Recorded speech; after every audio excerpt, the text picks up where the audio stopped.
Bonjour à tous, aujourd'hui je voulais vous faire une vidéo sur ce que j'appelle les schémas de naissance. C'est vraiment les premiers instants de vie et je voulais vous dire en quoi ils sont importants. A tout de suite. Yeah, yeah.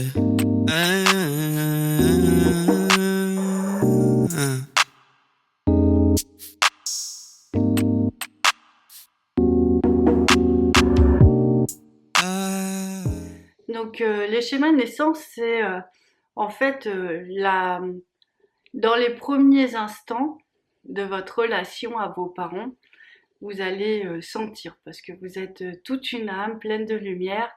Et vous allez essayer de diffuser cet amour comme vous savez si bien le faire depuis votre âme. Et par contre, vous allez être confronté à des parents qui sont en souffrance, des parents qui ne savent pas forcément ouvrir leur cœur comme vous en auriez besoin, surtout si vous êtes quelqu'un d'éveillé. Vous n'allez pas forcément avoir comme cette connexion, ce tube que vous attendez pour être bien.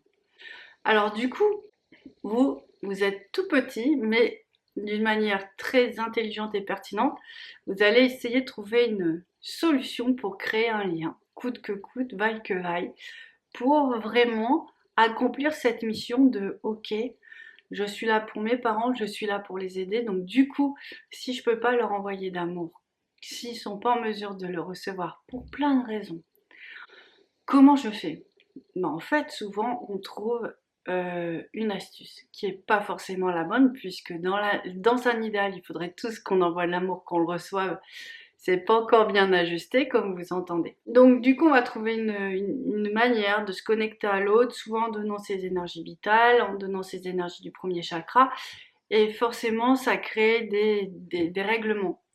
Et pourquoi ils sont importants ces premiers schémas? Parce qu'en fait, nous, on va enregistrer, chacun par rapport à son histoire, qu'aimer, c'est donner son énergie, qu'aimer, c'est porter l'autre, aimer, c'est faire tampon, aimer aussi, parfois, c'est se couper de sa lumière pour pas être trop lumineux face à des gens qui ne le sont pas et qui le vivent mal.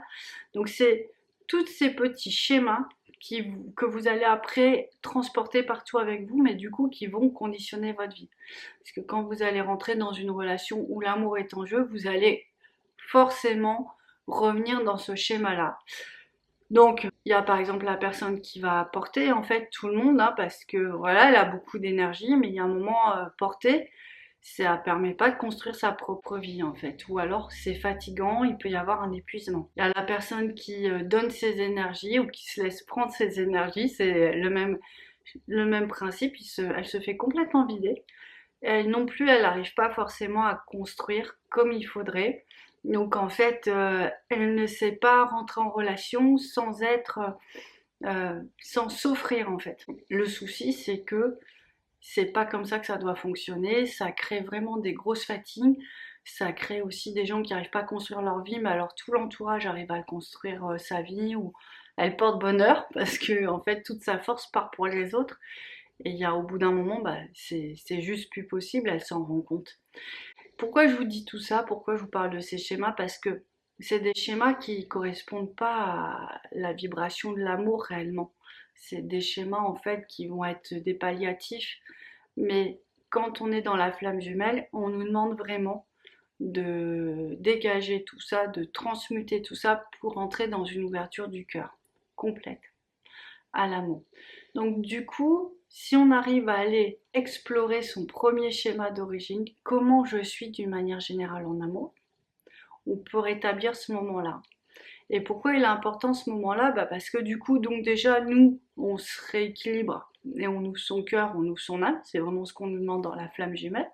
Donc ça va rééquilibrer tout le monde, hein. Attention, hein, ça va faire bouger les choses. Et ensuite, vous allez retrouver votre lumière d'origine avec laquelle vous êtes venu, avec vos potentiels, avec tout ça. Et ça fait du bien. Franchement, ça fait vraiment du bien. Alors aussi, il y en a qui sont le pilier de tout le monde. Au lieu d'être le pilier d'eux-mêmes, il y en a qui vont porter tout le monde au lieu de se porter soi, en fait, parce qu'il y a un moment où on choisit l'autre plus que soi. C'est ça la grosse problématique. Il faut se remettre vraiment au centre. Et puis, il y a quelque chose qui est très important. Mais vraiment ça, s'il faut vraiment le retenir, c'est ça. C'est que mon énergie vitale est capitale. C'est précieux, c'est sacré, c'est la vie.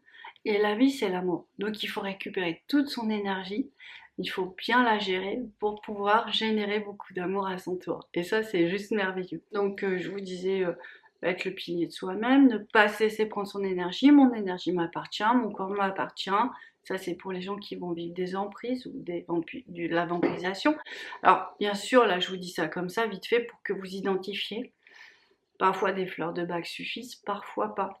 Donc, il faut aller, il faut faire ce qu'il faut pour que ça refonctionne correctement. Moi, je me dis que c'est dommage, je vous en parle maintenant parce que c'est ce qu'on découvre à la fin du parcours de la FJ. En fait, on a tellement rééquilibré qu'on tombe sur cette connexion-là. C'est dommage qu'on puisse pas le faire tout de suite. Voilà.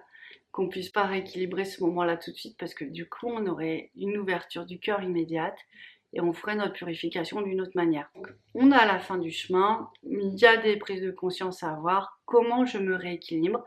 Vous regardez vos vies, vous regardez comment ça se passe, bien ou pas bien, quelle fatigue vous pouvez avoir, dans quel schéma vous vous retrouvez. C'est un schéma, donc vous allez le recalquer à chaque relation. Il est énorme et pourtant on ne le voit pas forcément, c'est ça qui est assez impressionnant. Donc voilà, prenez le temps, notez des choses, interrogez-vous. Et puis je pense qu'il y a un moment, ça va... Clim. Vous allez dire, mais oui, mais bien sûr, mais moi je fais ça. Alors, comment je gère? J'accepte d'être une nouvelle personne, de faire les choses autrement. Et surtout, j'accepte de rentrer en amour. Donc voilà, c'est ce dont je voulais vous parler. Alors, je dis pas que c'était pas de l'amour, mais on va dire dans l'amour véritable. Allez, c'est beau ça, l'amour véritable. Allez, je vous embrasse, je vous dis à très bientôt. Et Yeah. Yeah.